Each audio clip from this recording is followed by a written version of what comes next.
오늘도 하나님의 은혜가 함께 하시기를 주 이름으로 축원합니다. 우린 잘 될 겁니다. 또 잘 돼야 됩니다. 우리가 잘 돼야 나눌 수도 있고 베풀 수도 있습니다. 영적 부유가 있기를 주 이름으로 축원합니다. 우리가 모든 건물이나 모든 연예계나 스포츠, 예능 모든 것에서는 기초가 중요합니다. 기본기가 잘못되어 있으면, 기초가 잘못되면 건물도 위험하고, 또 기본이 잘못되어 있으면 그 이상 성장하지 않는 것을 보게 됩니다. 신앙에도 마찬가지로 기초라고 하는 것이 있어요. 기본이라고 하는 것이 얼마나 중요한지 모릅니다. 그 틀과 같은 것이 있는데 우리가 날마다 여러분들을 쫓아다니며 이건 해야 돼, 이건 안 해야 돼, 이건 해야 돼, 이거를 일일이 다 가르쳐 줄 수 없지만 여러분 안에 이와 같은 기초가 분명히 세워져 있고 틀이 되어져 있으면 그 가운데서도 어떻게 해야 될지, 하지 말아야 할지, 앉아야 할지, 서야 할지에 대하여 여러분이 분별할 수 있도록 만들어주는 것처럼 여러분 속에 신앙의 기초라고 하는 것은 굉장히 중요합니다. 그 기초의 첫 번째가 창조하신 하나님입니다. 여러분과 저를 만드신 하나님이신 줄로 믿습니다. 우리가 창세기 시작부터 보면은 태초에 하나님이 천지를 창조하시니라. 맞죠? 하나님이 우리 모든 만물을 창조해 주신 줄 믿습니다. 이를 믿는다면 자기 자신을 그렇게 아무렇게나 방치해 두고 살지는 않습니다.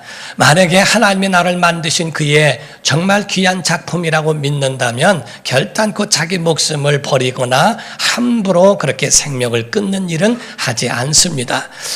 이와 같이 하나님께서 우리를 만드셨다고 하는 첫 번째와 두 번째는 하나님이 아들을 통하여 우리를 구원해 주셨다 하는 겁니다. 그래서 여러분과 저는 예수 그리스도를 통하여 그분만이 우리의 구원자인 줄 믿습니다. 다른 구원이 없어요. 예수님만이 우리의 구원이신 줄 믿습니다. 이단을 우리가 분별하는 것은 다른 거 없습니다. 예수 외에 다른 것을 말하면 이단이에요. 예수 외에 다른 구원을 말하면 이단입니다. 우리만 구원이 있다, 우리에게만 하나님이 구원을 주셨다, 이거는 100% 돌아볼 것도 없고 미련둘 것도 없습니다. 우리의 구원은 예수님 뿐인 줄 믿습니다. 그래서 이와 같이 두 번째 기초는 우리의 구원은 예수님이라는 것과 우리가 때로는 넘어지고 또 쓰러지고 좌절하고 절망일 때가 있어요. 그때 잡아주시며 임마누엘 해주시는 하나님 곧 성령님은 우리를 도와주시는 분, 함께 해주시는 분인 줄로 믿습니다. 그러므로 삼위일체 하나님, 우리를 만드셨고 우리를 구원하셨고 그리고 우리와 영원히 함께 계시는 줄로 믿습니다. 이를 믿으며 살아가는 것, 이게 우리의 믿음이에요. 믿음의 기초이기도 하고 우리의 신앙의 아주 기본을 이루고 있는 것과 같습니다. 인생의 삶을 볼진데 죄로 인하여 삼중재앙이 왔어요. 삼중재앙 가운데는 첫 번째 영혼이라고 하는 것, 영혼은 지옥을 갑니다. 그리고 육체는 질병으로 고달픈 또 그 질병으로 고통을 당하게 됩니다. 세 번째로 땅도 저주를 받아 가시와 엉겅퀴를 내듯 모든 삶 속에 고달픈 인생으로서 힘든 여정을 살아가게 되는 저주의 삶이 있는 것이 삼중재앙이라고 이야기를 합니다. 그러나 예수님 오셔서 십자가의 죽으심으로 그의 피의 은혜를 힘입는 자들에게 하나님 구원을 주셨는데 그 구원의 역사가 삼중재앙을 이기고 삼중축복의 길로 인도해 주셨습니다. 여기서는 아멘 해보세요. 바로 우리 영혼이 잘 되게 돼 있습니다. 우리 영혼이 천국 가게 돼 있어요. 육체는 질병에서 건강함으로 우리 벗어난 줄 믿습니다. 모든 환경에는 불행하는 모든 저주의 요소를 밀어내고 하나님의 행복으로 행복한 줄 믿습니다.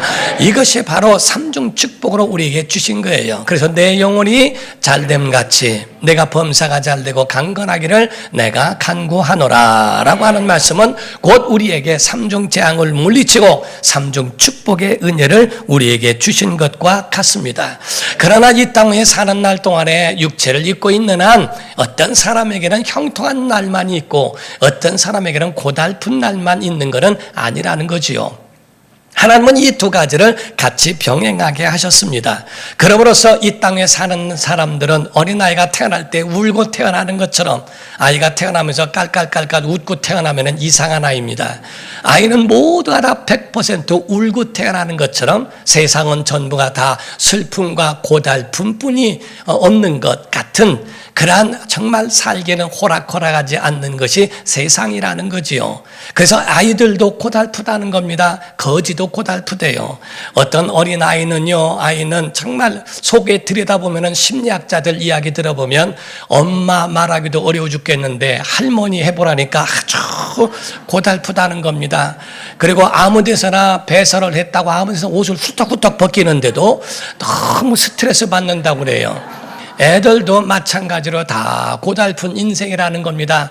할아버지 할머니까지 살아갈 때에 이 세상 살아가는 것은 어느 누구도 다 형통만 있는, 맑은 날만 있는 것은 아무것도 없다는 것을 이야기하죠. 그러나 이와 같은 고달픔이 과연 나쁜 것만일까? 이와 같은 고달픔이 과연 우리에게는 다 해로운 것일까? 그렇지 않다는 겁니다. 그 고난이 징검다리가 될 수 있고 그 고난이 계단이 되어져서 한 단계 올라서기도 합니다.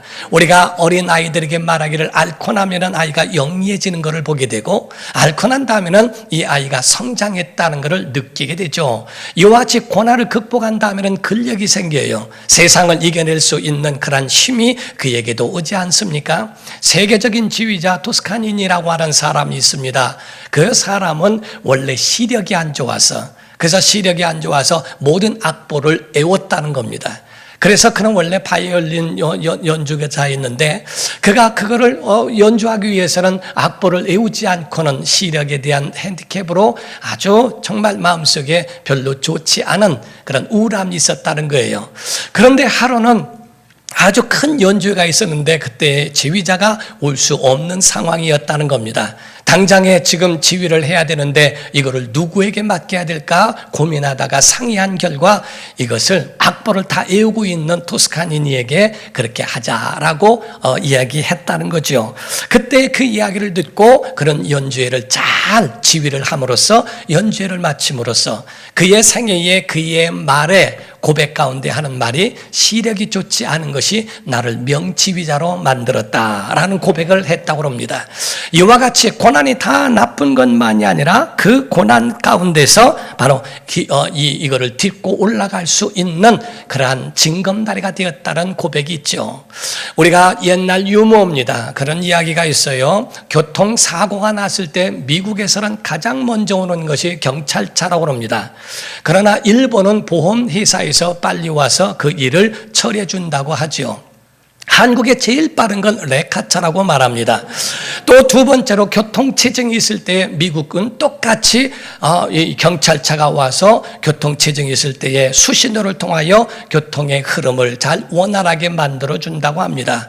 일본에서는 신호기 조작하는 기술자가 와서 그걸로 빨리 잘 통할 수 있도록 만들어준다고 그러죠. 한국의 교통체증이 오면 뻥튀기 장사가 먼저 와서 뻥튀기 3,000원 이것이 제일 먼저 온다는 이야기를 합니다. 참 신기하게도 그건 각각 나라마다 다 달라요.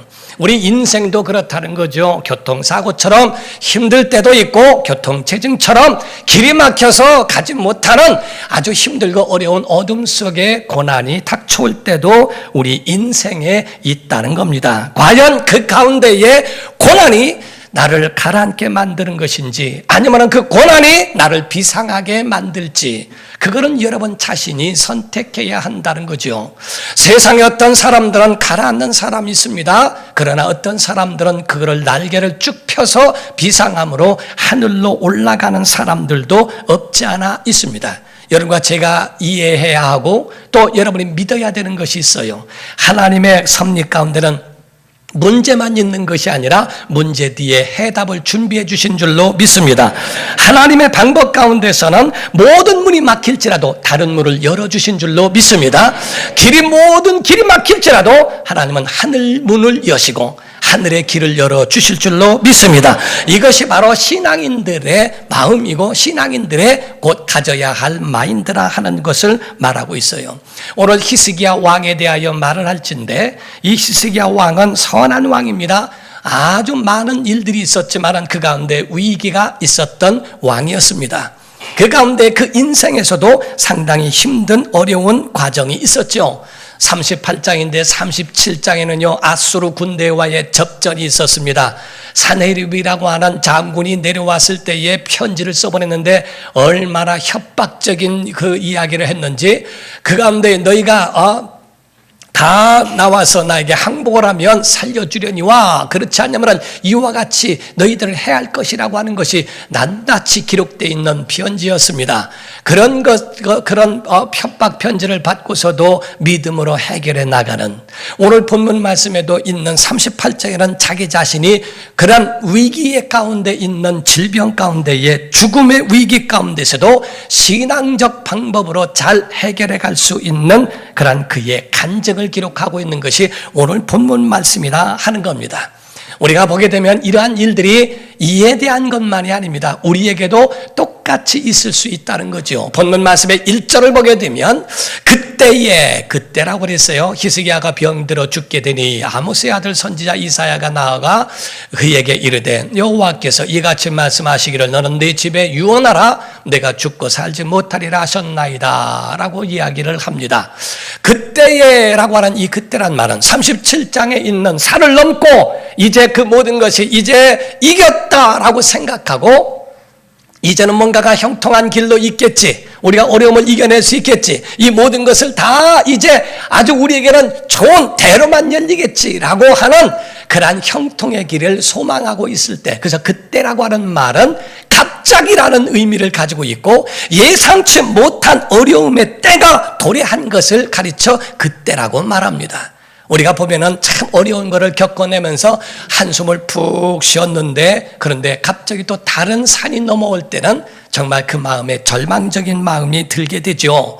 그런데 이와 같이 히스기야도 갑자기 예상치 못한 그때가 그에게 도래했다는 겁니다. 다윗과 솔로몬 이후에 아주 왕들이 사악했어요. 우상숭배라고 하나님이 싫어하시는 짓만 얼마나 골라했는지 몰라요. 그런데 이 히스기야는 우상을 없애고 하나님 앞에 기도하고 선한 정치를 베풀며 정말 성전을 수축하고 성전을 사랑했던 그러한 히스기야 왕이거든요. 그럼에도 불구하고 왜 내게 이런 일이 있어야 하는지, 어떤 목사님이 다른 외국에 선교사로 잠시 있었다고 그래요. 갔다 와서 한국에다가 개척을 하고 이 교회를 이제 목회를 하고 있는데 갑자기 사모님이 큰 병에 중병을 앓게 되었습니다. 그때 그 선교사님이었던 그분이 첫 번째 한 말이 Why me? 그랬대요. 외국 갔다 온 분은 달라요. 영어로 얘기를 하더라고요. Why me? 하고 왜 내게 이런 일이 있어야 합니까? 하고 하나님 앞에 반문을 한 적이 있다고 이야기를 합니다. 우리에게 이와 같이 어려운 일이 올 때 Why me? 그건 왜 나에게 왜 이런 일이 있어야 합니까? 라고 그렇게 마음에 절망이 찾아올 때도 있다는 겁니다. 히스기야에게는 더구나 37장에 보면 그 가운데에 그 사네립의 군대 18만 5천 명이라고 하는 그 군인들이 자기 협박을 하고 다가오는 그것을 보고 어떻게 이겨냈는가, 하나님의 방법으로 나아가 그것을 해결해내는 것을 보게 되지 않습니까? 37장 14절에서 20절을 보면 히스기야가 그 사자들의 손에서 글을 받아보고 여호와의 전에 올라가서 그 글을 여호와 앞에 펴놨어요. 성전에 올라가 그 여호와 앞에 그 편지를 펴놓은 겁니다. 여호와께 기도하여 이르되 그룹 사이에 계신 이스라엘 하나님 만군의 여호와여, 주는 천하 만국의 유일하신 하나님이시라. 주께서 천지를 만드셨나이다. 여호와여 귀를 기울여 들으시옵소서. 여호와여 눈을 뜨고 보시옵소서. 사네립이 사람을 보내어 살아계시는 하나님을 회방한 모든 말을 들으시옵소서. 여호와여 아수르 왕들이 과연 열국과 그들의 땅을 황폐하게 하였고 그들의 신들을 불에 던져 싸우나 그들은 신이 아니라 사람의 손으로 만든 것일 뿐이요 나무와 돌이라 그러므로 멸망을 당하였나이다. 우리 하나님 여호와여, 이제 우리를 그의 손에서 구원하사 천하만국이 주만이 여호와신 줄을 알게 하옵소서 하니라 하고 바로 하나님 앞에 간구하고 기도합니다. 성전에 올라가 하나님 보셨죠? 들으셨죠? 이런 가운데 있습니다. 이런 상황입니다. 하나님 들으시옵소서, 우리를 구원해달라고 몸부림치는 소리가 나옵니다. 그 후에 하나님이 어떻게 역사하셨는가? 35절에서 38절입니다. 대저 내가 나를 위하여 내 종 다윗을 위하여 이 성을 보호하며 구원하리라 하셨나이다 하니라. 여호와의 사자가 나가서 아수르 진중에서 18만 5천인을 쳤으므로 하나님의 사자 천사들이 활동을 했죠. 아침에 일찍이 일어나 본즉 시체뿐이라. 이에 아수르의 사네립 왕이 떠나 돌아가서 니느웨에 거주하더니 자기 신 니스록의 신전에서 경배할 때에 그의 아들 아드람멜렉과 사르셀이 그를 칼로 죽이고 아라랏 땅으로 도망하였으므로 그의 아들 에살핫돈이 이어 왕이 되었다 하고 이렇게 말합니다. 사랑하는 성도 여러분, 이 가운데서도 그 사네립에 대한 그 군대를 기도함으로써 하나님이 움직이셨고 하나님이 그들을 격퇴하시는 장면이 나오지 않습니까? 그래서 이제는 이겼다라고 생각하는데 왜 갑자기 이와 같이 죽음의 예고를 받아야 됐을까? 그때 히스기야의 나이가 39이었습니다. 히스기야의 나이가 39살, 40도 되지 못했던 그때에 왜 이렇게 중한 병으로 내가 죽어야 할까라고 하는 것에 의문이 생겼어요. 대부분의 어떤 분들이 저에게 의문을 제기한 분이 있습니다. 선한 일을 해도 하나님 앞에 선한 길로 가기를 원하여 신앙생활의 온전한 길로 갈지라도 위기는 옵니까? 이와 같은 고난이 올 수 있습니까? 라고 묻는 분이 있습니다. 결론부터 말씀드리면 옵니다. 요나같이 광풍이 부는 것이 나로 인하여 광풍이 불었다, 죄 때문에 오기도 하지만 하나님 뜻대로 살아가는 사람들에게도 고난은 올 수 있다는 겁니다. 우리에게 있는 그런 모든 삶 속에서 하나님의 섭리를 이해하고 깨닫는 것은 매우 중요한 거예요. 헤롤드 쿠시너라고 하는 사람이 책을 썼습니다. 그는 자기가 목회를 하면서도 아주 신실하게 목회를 했던 사람 중에 하나라는 거지요. 그런데 자녀를 낳는데 3개월 됐을 때의 아이가 병원에 가게 됐고 그 병원에 갔더니 진단이 조로증이었어요. 10개월이 됐는데 그 아이는 늙어가기 시작했고 10살이 됐을 때는 80세 노인이 됐다는 겁니다. 그때의 그 쿠시너는 하나님 앞에 기도하며 오랜 기간을 그를 안고 기도하면서 하나님 앞에 나왔어요. 그래서 깨달은 것이 몇 가지가 있습니다. 그 깨달은 결론은 3가지로 생각할 수 있는데 이 모든 고난은 나 혼자만이 아니라 모든 사람이 다 겪는 고난이라고 봤다는 겁니다. 두 번째로는 하나님의 모든 삶 속에는 우연이 없고 하나님의 뜻과 계획 안에 있다고 믿는다는 겁니다. 세 번째로는 모든 길이 막혀도 하나님은 다른 길을 예비해 주신다라고 믿는 거예요. 우리에게 있어서는 그 길만이 끝이 아닙니다. 한 사람만 붙들고 그 사람이 끝인 줄로 생각하지만 그렇지 않습니다. 이 길이 막히면 다른 길을 예비하시고 하나님은 다른 문으로 역사해 주시는 것도 믿어야 한다는 거죠. 전도서 7장 14절에 보면 형통한 날에는 기뻐하라, 곤고한 날에는 되돌아보아라 또는 기도하라 라고 하는 말입니다. 이 2가지를 하나님이 병행하게 하사 사람이 그의 장래일을 능히 헤아려 알지 못하게 하셨느니라. 사람에게는 계속 형통한 날만 있는 것도 아니고 고난도 있으며 고난만 끝까지 있는 것이 아니라 형통한 날도 있다고 성경은 말씀하고 있어요. 그러므로 여러분은 어떤 믿음을 갖게 되느냐 하는 거예요. 문제가 생길 때 반드시 해답은 준비되어 있다는 거죠. 우리가 어떤 유형을 책에 유형에 대하여 기록한 것을 보았는데 몇 가지를 얘기해요. 첫 번째가 긁어 부스럼형. 자기가 그걸 하려고 이리저리 노력하고 다 하다가 결국에는 일만 커져버리고 끝내는 형이 있다고 말을 합니다. 두 번째 형은 절망형. 거기에 낙심해서 밥도 못 먹고 아무것도 못하고 우울증에 빠져서 거기서 헤어나오지 못하는 형이 있다고 그래요. 세 번째는 백치형이요. 백치형은 다른 게 아니라 아무 생각이 없어. 문제가 있던 잘 먹고 문제가 없던 잘 자고 아무 생각 없이 사는 사람이 있고요. 네 번째 형은 지혜형이요. 어떻게 하면 그걸 지혜롭게 잘 해결해 나갈 수 있을까? 여러분과 저는 믿음형이 되기를 바랍니다. 믿음으로 살기를 주 이름으로 축원합니다. 여러분과 저는 신앙인이요, 하나님 말씀대로 살아가려고 여러분 마음에 그와 같은 것이 필요해요. 그러려면 믿음이 생겨야지요. 믿음은 어디서 나는가? 로마서 10장 17절에 말씀하기를 그러므로 믿음은 들음에서 나며 들음은 그리스도의 말씀으로 말미암느니라. 우리가 정부가 가지고 있는, 정부이든 누구이든 언론을 가지고 있는 데가 유익합니다. 언론을 누가 가지고 있는가? 아무리 정부가 잘하려고 해도 야당에서 언론을 가지고 있으면 정부는 거기서 배견할 방법이 없어요. 또 정부가 언론을 가지고 있으면 좋은 것들, 해로운 것들은 전혀 방송하지 아니하고 자기들만 그 가운데 계속적으로 방송하게 되면 모든 사람들은 그 언론만 믿고 있기 때문에 그걸 믿음을 가져서 결단코 그 가운데 헤어나오지 못합니다. 저는 언론을 믿지 않습니다. 왜냐하면 자기 유익하지 않은 것은 절대로 나오지 않으니까. 우리에게서 과연 정말 어떤 것, 하나님이 우리에게 말씀하는 것, 여러분과 어떤 믿음을 갖습니까? 여러분과 저에게 대하여서는 믿음이 어떤 믿음이냐 하는 거예요. 하나님의 약속을 믿으세요. 믿음은 들음에서 나는데 들음은 예수 그리스도의 말씀인 줄로 믿습니다.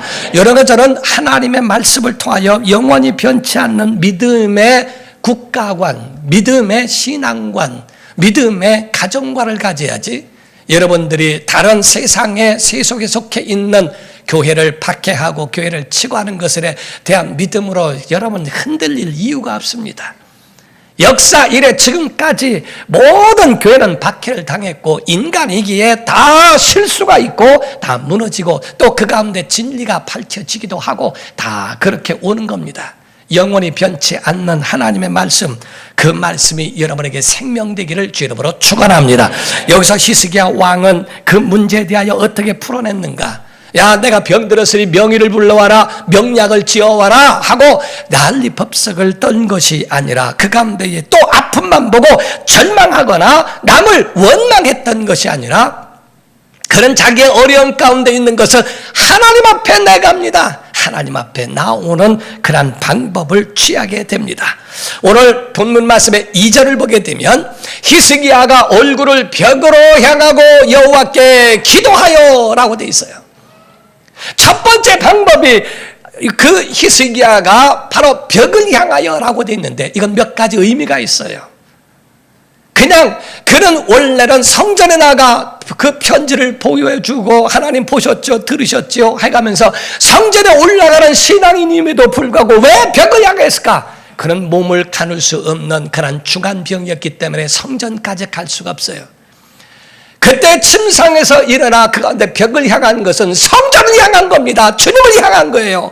여러분과 제가 이길 수 있는 유일한 방법은 주님 바라봐야 합니다. 주님 쳐다봐야 됩니다. 믿음의 주여 온전케 하시는 예수를 바라보자 라고 되어 있어요. 히브리서 12장 2절에 말씀한 것처럼 믿음의 주여 우리를 온전케 하시는 주님을 바라보는 게 이게 바로 믿음의 첫 걸음이에요. 우리가 바라보는 것, 주님 바라봐야 승리할 수 있어요. 여러분 속에 중심이, 세 가지 중심이 필요합니다. 팽이라고 하는 것은요, 팽이의 생명은 중심입니다. 중심이 흐트러지면 팽이는 넘어지게 된 것처럼 우리의 신앙에도 분명한 것은 능력의 삼각형, 뭔가 예수 중심이어야 하고 말씀 중심이어야 되고 교회 중심이어야 한다는 겁니다. 하나님의 말씀을 들을 수 있는 곳 바로 교회요, 성경이 있는 곳, 예수 그리스도 그분만이 우리의 중심이 될 때에 넘어지지 않는 줄로 믿습니다. 이와 같이 주님을 바라보는 겁니다. 벽을 봤다고 하는 것은 벽엔 문이 없어요.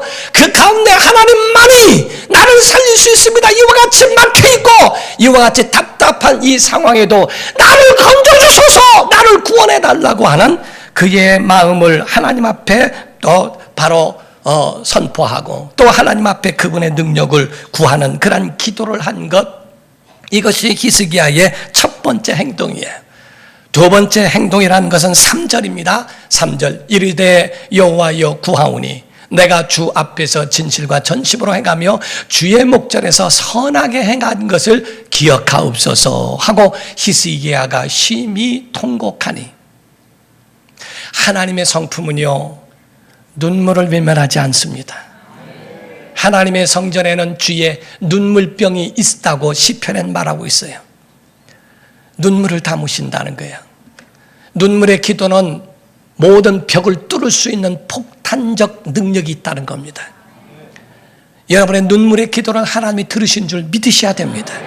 벽을 향한 것처럼 주님을 바라보는 그러한 그에 대한 그 믿음의 고백과 눈물을 외면하지 아니하시는 하나님 앞에 눈물을 흘리며 간구했던 그 히스기야, 그의 기도를 하나님이 들으셨다는 것을 말합니다. 세 번째가 자기 자신의 본 모습을 그대로 가지고 주 앞에 내놓았다 하는 거예요. 내가 얼마나 하나님을 사랑하는지, 얼마나 충성되었는지, 그리고 내가 얼마나 연약한지, 위장할 것도 없고 포장할 것도 없고, 하나님 나는 가진 게 이것뿐입니다. 하나님 나는 연약합니다. 나는 부족합니다. 나는 하나님이 없으면, 하나님이 외면하시면 나는 아무것도 할 수 없는 자입니다 라고 하는 자기 자신을 포장할 이유도 없고 위장할 이유도 없고 주 앞에 그대로 나왔어요. 오늘날 대부분의 사람들은 요리저리 마음을 바꾸는 일들도 있어요. 곤충 가운데도 색을 바꾸는 곤충이 있는데 그건 1년 안에 거의 소멸되고 만대 죽는데요. 대부분 그냥 있는 그대로로 살아가는 그러한 짐승들이 오래 사는 것이지, 색을 바꾸고 하는 것은 오래 살지 못한다고 이야기를 합니다. 여러분이 히스기야가 하나님 앞에 나와 그 문제를 해결했던 세 가지 방법, 다른 게 아니고 벽을 향하듯 주님을 향한 것과 그의 눈물로 하나님 앞에 자기를 보인 것과 위장하지 않고 포장하지 않고 자기를 그대로 드러낸 것에 있습니다. 하나님이 그 가운데 바로 어떻게 하셨는가? 4절에서 6절을 보게 되면 이에 여호와의 말씀이 이사야에게 임하여 이르시되, 바로 그 기도한 다음이에요. 눈물을 흘린 다음이에요. 너는 가서 히스기야에게 이르기를, 내 조상 다윗의 하나님 여호와께서 이같이 말씀하시기를, 내가 내 기도를 들었고 내 눈물을 보았노라. 내가 내 수한에 15년을 더하고 너와 이 성을 앗수르 왕의 손에서 건져내겠고 내가 또 이 성을 보호하리라. 기도하는 자는 망하지 않습니다. 기도하는 가정 망하지 않습니다. 기도하는 자녀들 망하지 않습니다.